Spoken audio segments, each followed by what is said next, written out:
If you're an online business owner and you are using social media to share your platform and your message and to make sales, then yes, you have to be a content creator, and you also have to be a woman of influence. Here are some tips how you can get out of the affiliate rat race. And that one blog post spread like wildfire. I mean, bloggers were just sharing it with each other. It was like I had finally said what everybody was thinking and feeling. Welcome to This or More. I'm your host, Tiffany Napper, and today I'm thrilled to introduce you to my friend and a true leader in influencer marketing, Julie Solomon. Hi. I've had the privilege of knowing Julie since joining her Shine Mastermind in 2021. And as a personal branding and business coach, a best-selling author, a chart-topping podcast host, Julie has dedicated herself to helping women expand their impact.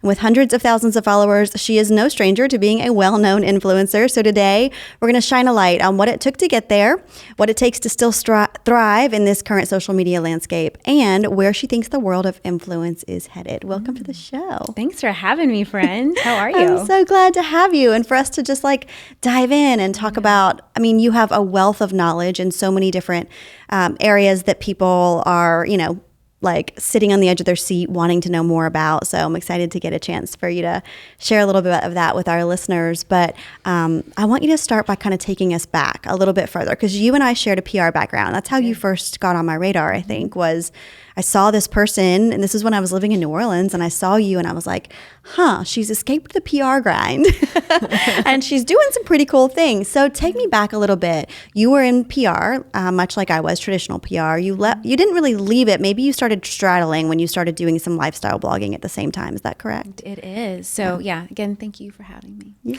Yeah. And yes, we do. You and I have that in common. And I think that's always been something that we just kind of see things very similarly. So like you, I went to school for PR and actually used my major. I had a communications, marketing, and PR degree. Went to New York and did traditional kind of music PR in New York, and then did publishing PR. So I worked in-house at HarperCollins, and then I went off on my own and really had almost 7 to 8 years of that just really steady traditional PR background. Around 2013, I moved to Los Angeles and had a really interesting opportunity, which I didn't know it at the time, but in LA at the time, this thing that we now know to be influencer marketing was becoming a thing. Back then, we would just call it blogging, and you would have YouTubers YouTubing. And I saw a lot of these beauty, fashion, and lifestyle and mom, what we would call them today, content creators, blogging and really trying to make a name for themselves on the social media platforms, and more importantly, monetize it. And as a way to make friends in LA and meet people, I also started a blog, because that's what every girl does when she moves to LA. She starts a blog. But I always had my PR background as this unique advantage, whether I even knew that it was a unique advantage at the time. And so when I would create content, write blog posts, go out to events, I always looked at it as a very intentional opportunity to communicate, to market, and to network, because that is really like the foundation of what I did so long for clients. And so I started to very quickly amass, not a big following, but I started to amass like a small but mighty monetization platform with my blog. I really realized early on, I mean, this was 2014, 2015, that there was money to be made. And this was way back when we didn't have data. We had nothing. And so a lot of these brands were just kind of throwing money at bloggers to kind of see what stuck. And because I knew how to pitch myself, and because I knew how to communicate and talk to them, I started monetizing my blog pretty quickly, even though I had no followers. I had maybe 400 people that would read my blog posts.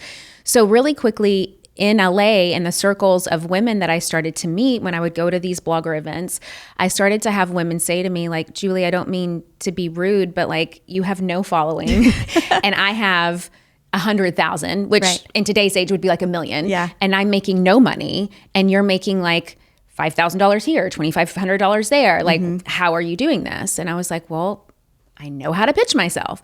And at the time during this phase, Tiffany, from about 2013 to 2016, I was still teetering in both realms, as you had mentioned. Like I was still consulting. I still had PR clients because that had traditionally been what paid the bills. Right. And until I could consistently monetize a platform, I couldn't make that pivot completely. Right.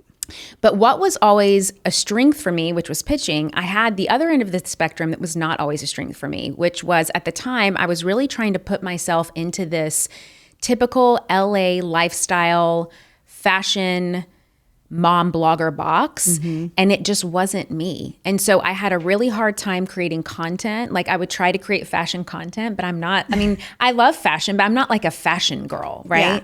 I would try to just be like those girls because I thought that was the only way to monetize. And it took me about 3 years of a lot of like, even though I saw some success, it never flowed. It felt so heavy. Yeah. And it's because I was really trying to be something that I wasn't.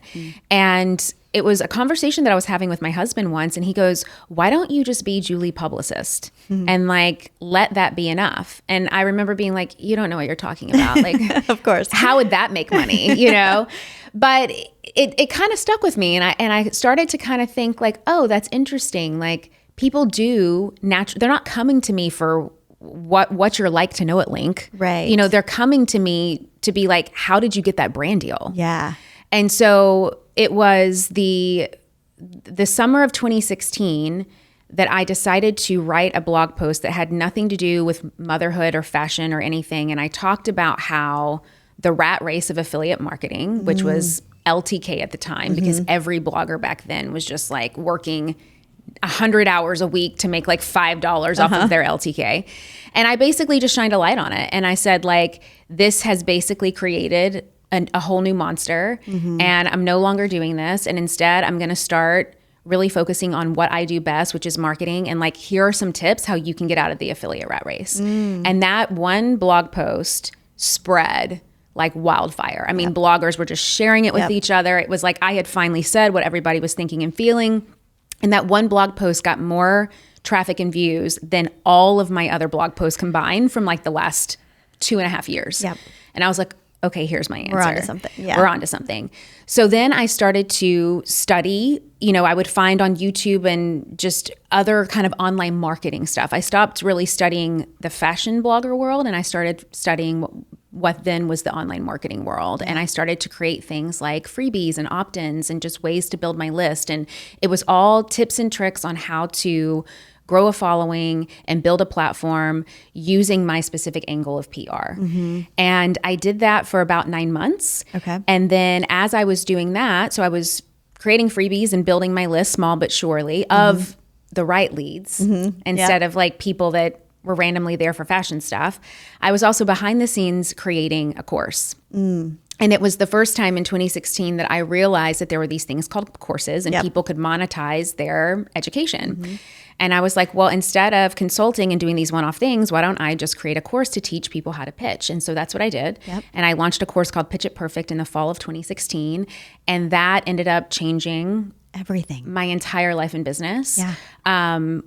That was the end of 2016. By the beginning of 2018, I had made 7 figures off of that one podcast. I mean, not podcast, course. And that was before I had a podcast. Wow. So really Pitch It Perfect was the basis of the trajectory of the rest of my career. And then of course, since then I launched the Influencer Podcast in 2017. And then I've evolved into a lot of other things other than brand deals, but that was really the start of my education as an online marketer.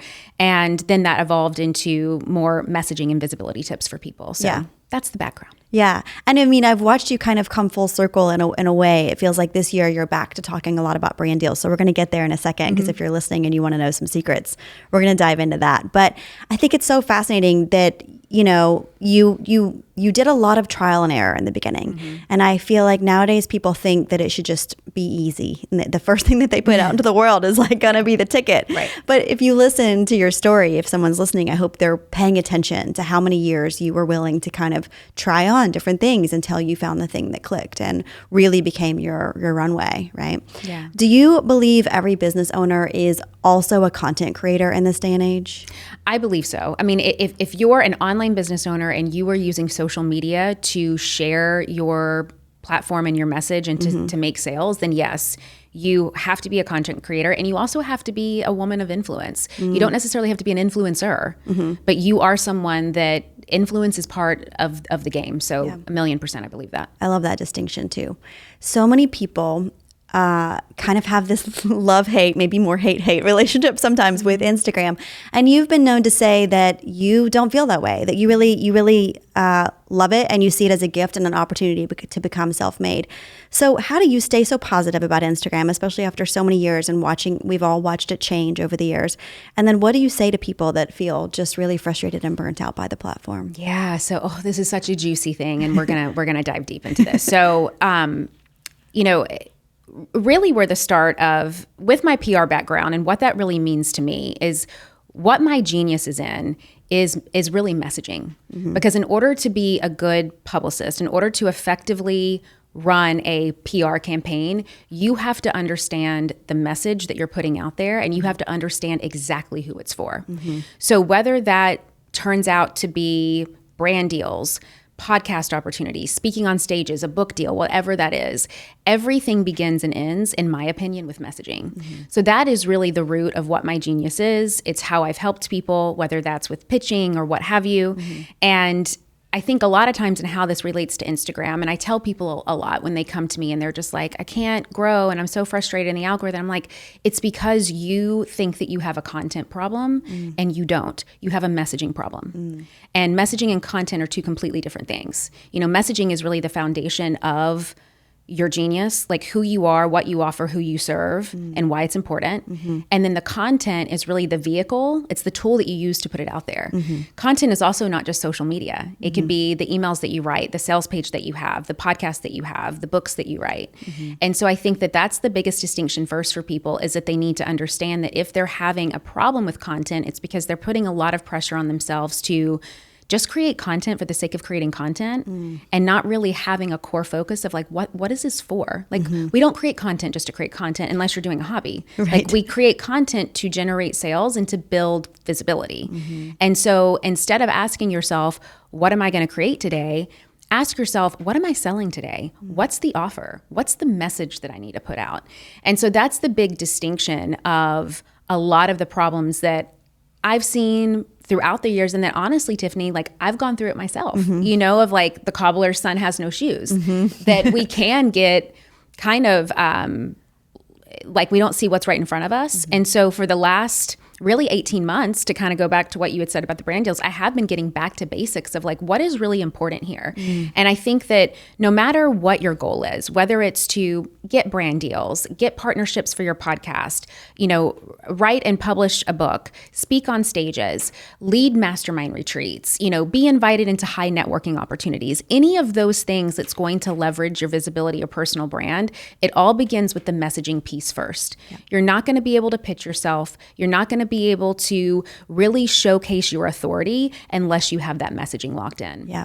And so I knew that I had to get back to the basics myself with that and what that really meant like for me, so I could actually help the people that kept coming to me and saying, Instagram is this evil thing and because it's really, and to answer your question, that's why I can be so, I guess, as just separate from it as possible, because even the seasons where it's like right now, I don't know why, it could be because of the election, but it's like my engagement hasn't been that great in the last couple of months. Yeah.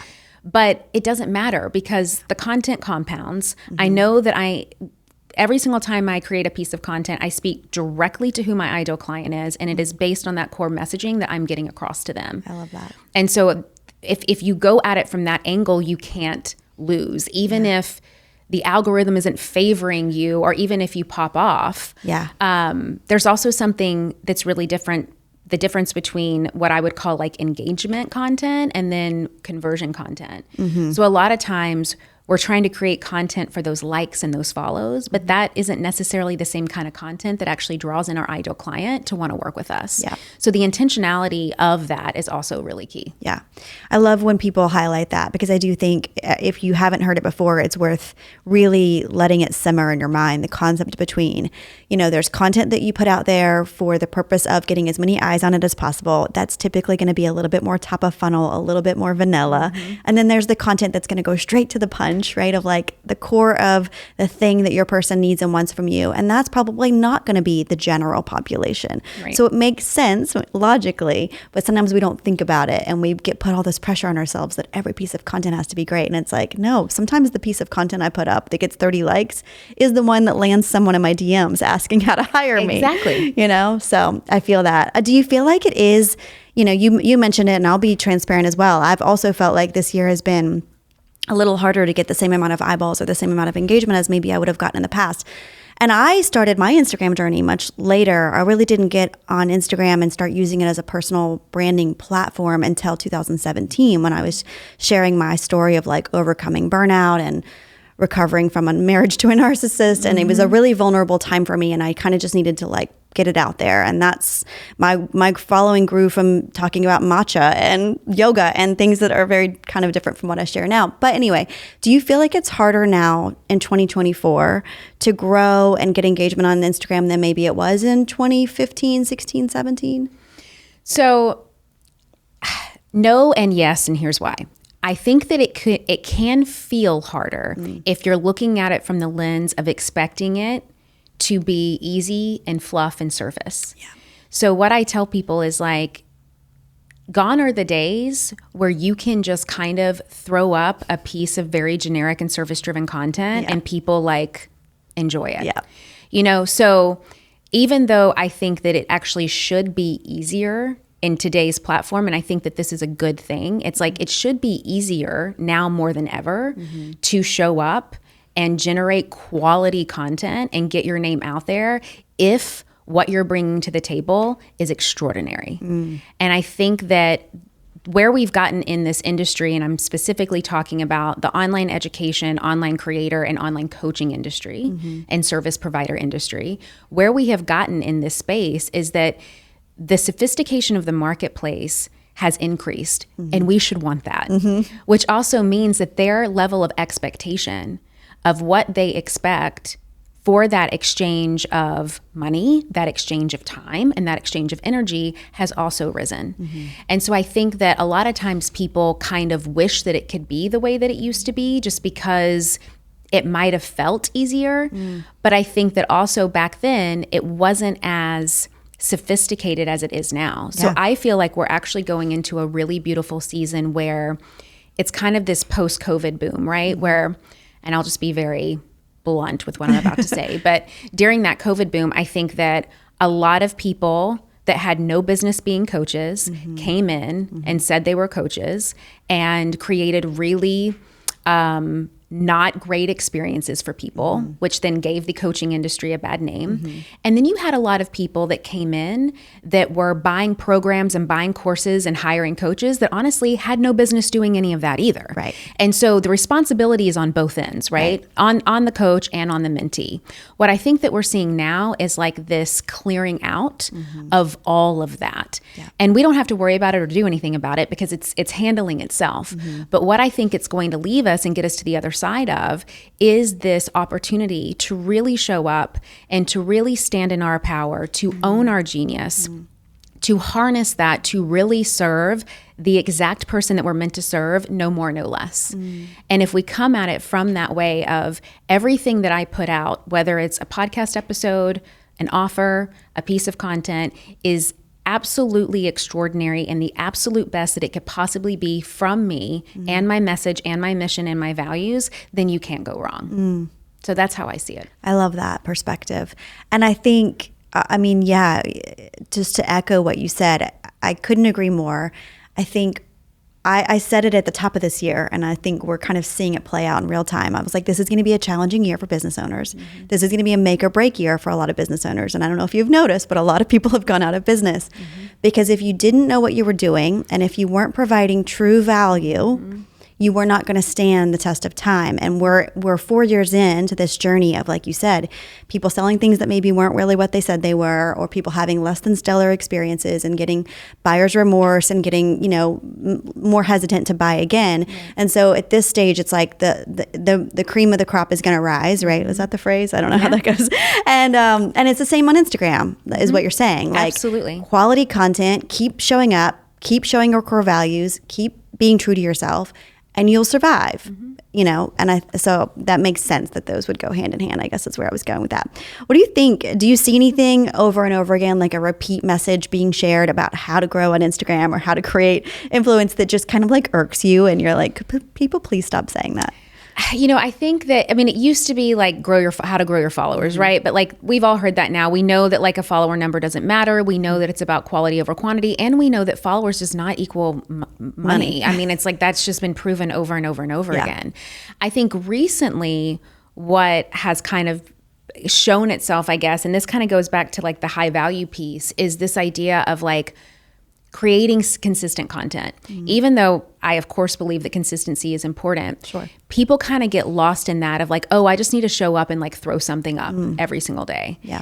And even if it's watered down, even if it's surface driven, even if it's actually not valuable to anybody at all, I'm showing up consistently. Yeah. And so I've kind of been raging against that. Like I've actually even spent this year, I might post, unless I'm in a launch, I'll post maybe twice a week on my Instagram platform. And I've had some months this year that like it didn't hurt engagement at all. And then I've had some months this year that the engagement hasn't been that strong, but what it hasn't affected our conversions. And it goes back to what you say. I might have only posted one thing and maybe it only has 30 likes on it, but I've had 4 people slide into my DMs and be like, this is exactly what I needed to hear. How can I work with you? Exactly. Yeah. And so that is really the key distinction of like, stop creating content just for the sake of creating content. You are wasting your time. 1000%. Like get back to the basics of why are you showing up? Yeah. Why do you want to pick up your phone and post something today?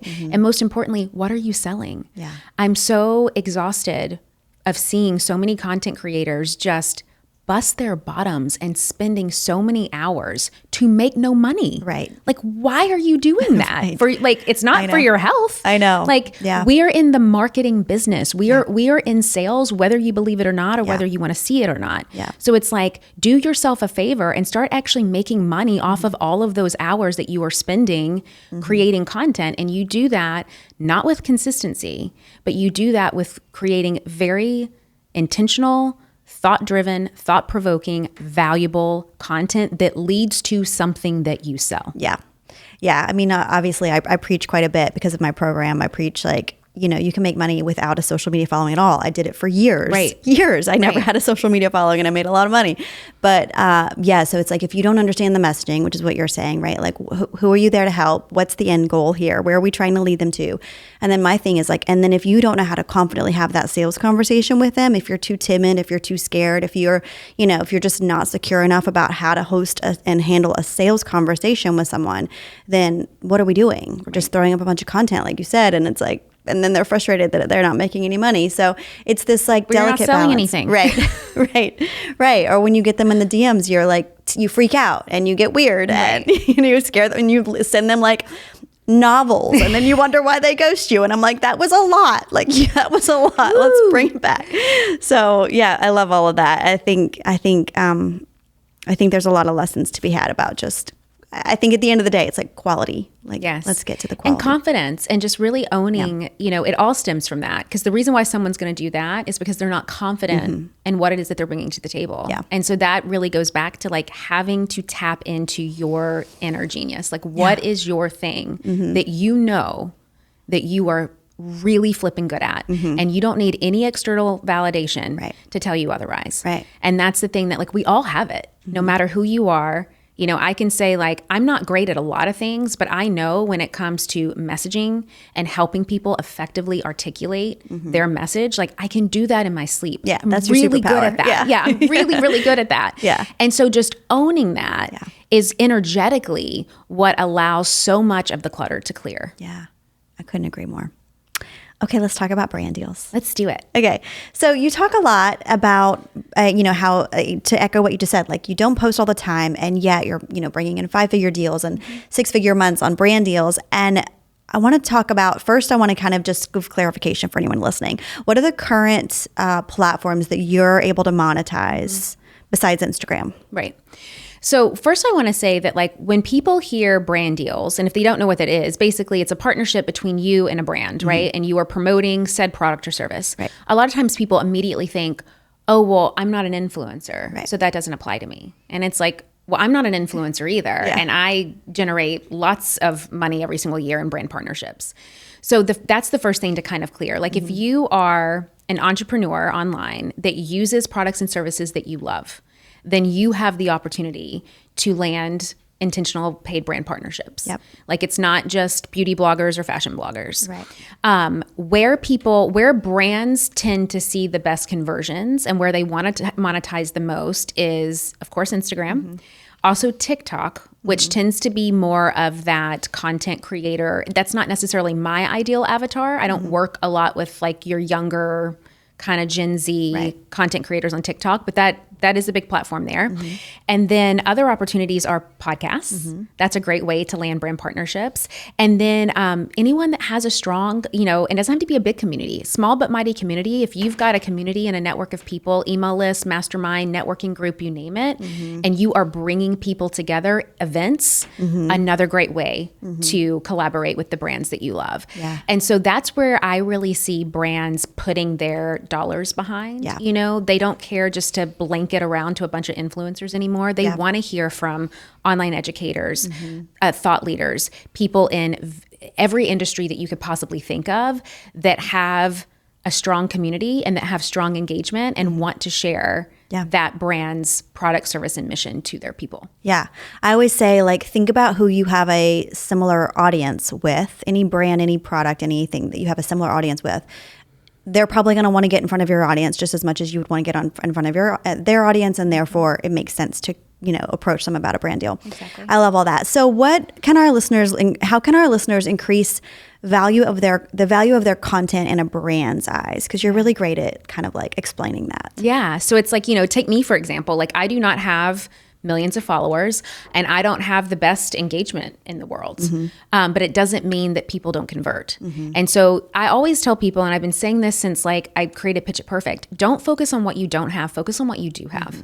So if you don't have a lot of followers, then don't focus on that. Right. Like focus on your engagement if it's strong, focus on the open rates of your email list, focus on how many people listen to your podcast, focus on, the fact that you sold out your retreat in 20 minutes. I mean, data like that is key.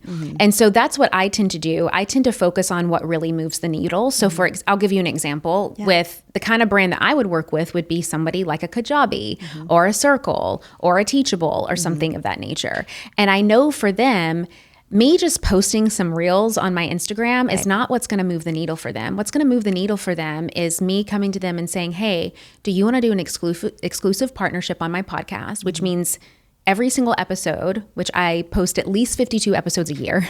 So every single episode is going to have a very natural mention of you. Then you're also going to show up in my newsletter list, which is going out to 107,000 people. We've got a 42% open rate, And we're also going to be able to do maybe a curated training just for your community. I can come in and speak and, I can waive my speaker fee in lieu of this exclusive partnership. You really think about like what makes the most sense for you and your strengths and create what I would call like a 360 deal to give them the cream of the crop. And then you can always negotiate from there. Sure. But that's really what I tell people. I'm like, think bigger than just like a reel or an Instagram story. Those days are gone. Those days are gone. And I mean, they're still there for the people that works for. Yeah. But it's, for people in the online education service provider or coaching space, really think about the rooms that you're in or curate yourself, whether that's virtual or in real life. What are you naturally doing every single day? Right. For me, I'm sending emails. I'm on podcasts. I'm connecting with my community. I'm, building my platforms on the softwares that we use, like whatever that may be, and really think through that. And then that's going to help you get an idea of what partners may make this most sense for you. And then I'm always about making them feel as exclusive and intentional as possible. Yeah. So it's about not going necessarily shallow and wide, but narrow and deep. Yeah. I would rather have 3 partners a year and we just go all in on those 3 partners than 15 one-offs. Yeah. Yeah. It's too much to manage. The brand doesn't get as much out of it. And brands have gotten really smart. Like you said, back in the day, they were just throwing money around because they didn't really understand. It was the wild, wild west of social media. Right. And now they've gotten really smart and they realize too that multifaceted campaigns move the needle, right? If someone in my audience sees it in my email and hears about it on the podcast and then sees me talk about it on Instagram stories, the buy-in is different, right? So I love that. That's a really good tip. Can you share with us maybe like an example of a pitching strategy that's worked with someone with a small following? Like just as an example, we'll use a micro influencer, like maybe under 10,000 followers. Yeah. So what's great about micro and nano influencers is that they actually tend to get more consistent brand deals than your macro influencers. And that typically just goes back to that they have a small but mighty engaged audience. And so that is the thing that I would really focus on. If I was just starting out today as a nano influencer, my first focus would be nailing my messaging. What is my genius? Who is my ideal, dreamiest, juiciest client? And really showing up for that person and building a really intentional space for that person. Right. And then once I did that, I would start going to the brands that made sense and I would align like, this is what I offer. Now, what brand complements what I offer and how can we partner? And I would come from it that way. And I would talk about my engaged community, the ways that I effectively and efficiently connect with them, the other things that I'm already selling, even if it's my own products and services. And, what is the lifetime value of my customer? What are their buying behaviors? What are they interested in? What are the things that they need to use in order to do whatever it is that they're doing, building their business, creating a healthy lifestyle, whatever that is. And I would start to align with the partners that way. Yep. And I think coming from it that way too, what it also allows you to do, and this is another thing that I think people sometimes like snub their nose at, but a lot of times, let's take like Higher Dose, for example, right? Let's say that you're a wellness influencer and online educator and you want to partner with Higher Dose. Most likely just because of the price point of their products, they're going to probably offer you a gifted opportunity first, right? Well, like, let's gift this to you with maybe an affiliate code and see how it does. Right. A lot of times people will be like, well, I don't want to do that because it's not paid. And it's like, think bigger. Yeah. This is your opportunity to truly build something with this incredible company that aligns with you and where you're going perfectly. It's not about where you are today, it's about where you're going. So yes, that may mean that you have to create some extraordinary work, heaven forbid, on the front end to really show them that the proof is in the pudding, that you can put your money where your mouth is. And really, you should want to do that. Yeah. You should want to be able to be like, yeah, let me prove to you how great my content is, how well I serve my people, and how much my people are going to resonate with this. Yeah. So start there and allow yourself to build and grow. Those are the best ways to do it. It's the way that I started way back then, and it's the way that I would do it again. Yeah, 1000%. Same. I mean, in the beginning, I was just asking products for freebies to be quite transparent. Yeah. And then I would be like, okay, I'm really good. I'm pretty good at creating, creative content, professional looking content because of my background and writing captions. And I'm just going to prove to them that then I can negotiate up from here, right? Yep. But I have to get my foot in the door. You obviously have multiple streams of revenue now, as we mentioned already. You're not dependent upon brand deals. And so what would you say as you've watched the business evolve over the years, going from Pitch It Perfect, obviously launching the podcast, the mastermind I was in, other masterminds and programs you've put on, what would you say is the thing that you've learned or maybe struggled the most through the evolution of your business? Yeah. The thing that I think I have struggled the most with the evolution of the business is really remembering to like stay in my lane, honor my genius and what it is that I do. I think that there was definitely a time earlier in my career that I was very impressionable. And, this person that I respected or admired would start doing this thing. So this meant that Julie had to do that thing. Or this person was speaking at this event. So that meant that Julie, should want that too. Without really checking in to say, like, do I really want this? Yeah. Is this really aligned with what I want to do? Because just because it's right for her doesn't mean that it's right for me. Yeah. And I think that it took me a lot of years and a lot of, even though these experiences might have felt good at the time, the other end of that, I was like, I don't really know how intentional that was. Yeah. I don't really know if my ideal audience was there. I don't really know if I served to the best of my capacity. Yep. And so I think that the muscle of discernment and getting really discerning with how I spend my time, the offers that I create, who I serve and who I don't serve, because you also learn that, and I'm sure you've experienced this too, when you sometimes call in people that you're not really meant to serve, it's so much heavier.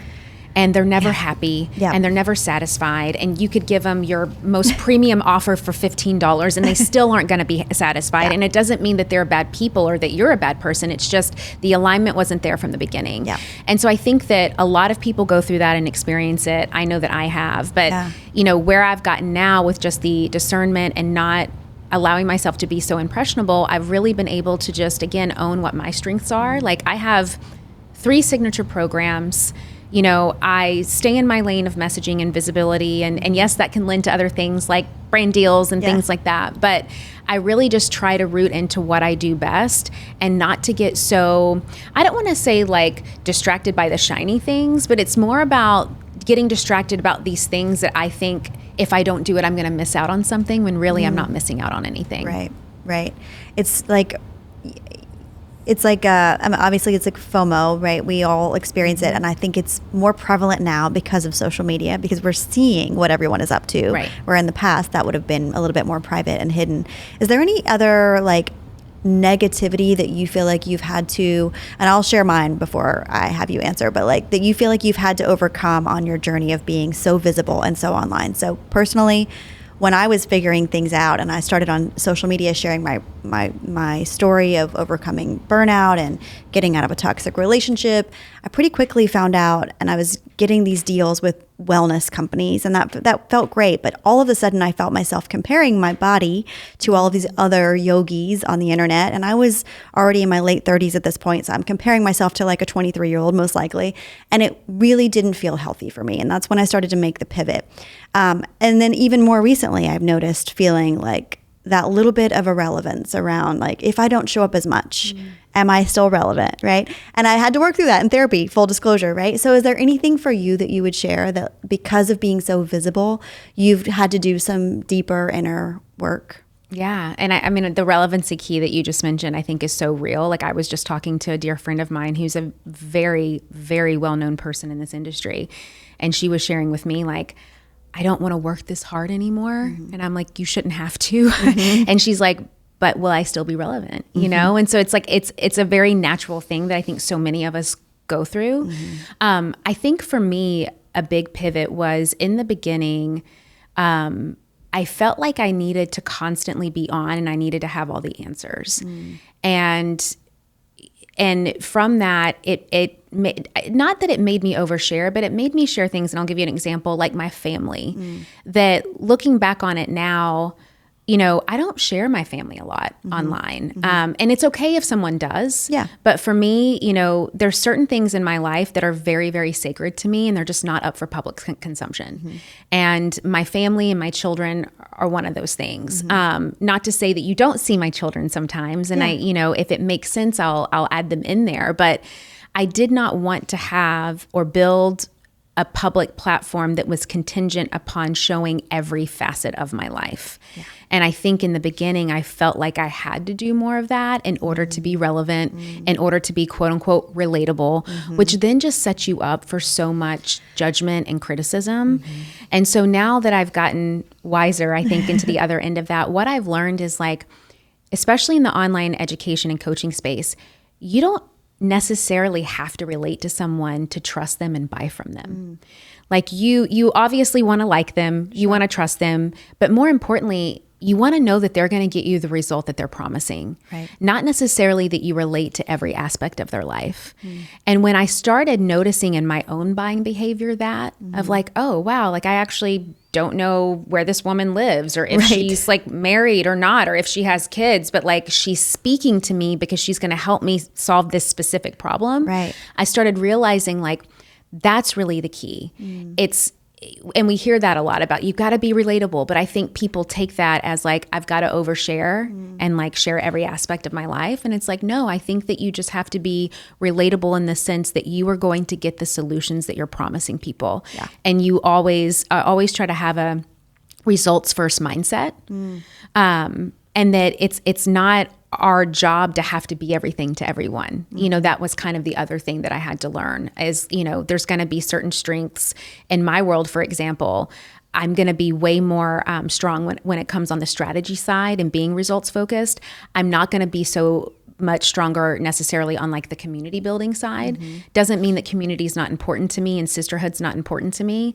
But again, that's part of like my private life that I don't necessarily sell that as a strength. Sure. And so it's like, if you're looking for sisterhood and if you're looking for like community, like there's probably going to be somebody out there that's better suited for you. Yeah. But if you're looking to like make money and get a specific result, I'm your girl. Yeah. And so I think it's just about owning that instead of trying to force yourself to be something that you're not. That's so good.